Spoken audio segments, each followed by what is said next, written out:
Вооруженные конфликты, насилие, стихийные бедствия – главная причина исчезновения людей. Ежегодно в России без вести пропадают около 70 тысяч человек. Большинство из них находятся, но далеко не все. Это мучительная неизвестность, знакомая многим ингушам.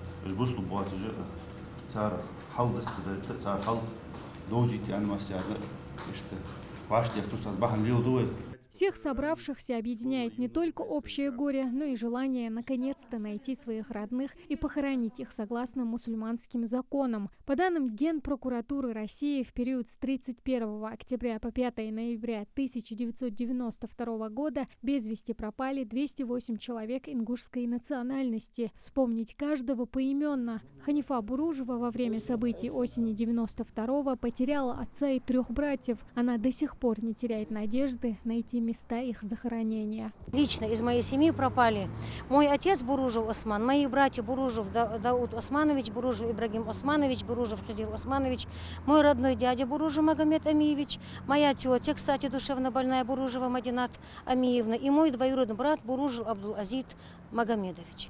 Дело в том, что на протяжении этих 32 уже почти полных лет мы, члены комитета и все родные без вести пропавших, не покладая рук, используя инструментарий, которые нам доступны, то есть пишем письма в силовые структуры, проводим мероприятия, вот такой памятный день, как Всемирный день пропавших без вести. Многие семьи до сих пор не знают, что случилось с их близкими, пропавшими в те трагические дни. Их поиск продолжается и спустя 32 года, но найти всех пока не удается.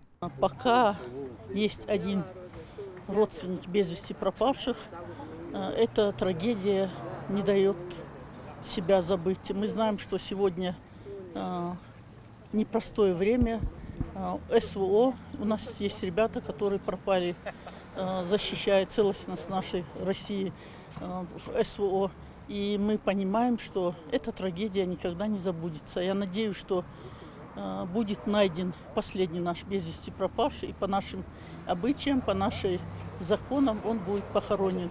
У всех своя история, связанная с трагическими событиями осени 92-го. Самое главное – хранить и передавать из поколения в поколение память о погибших и без вести пропавших. Чтобы не были забыты эти люди, чтобы родственники знали, что их пытаются хоть как-то найти. И мы пытаемся что-то сделать. В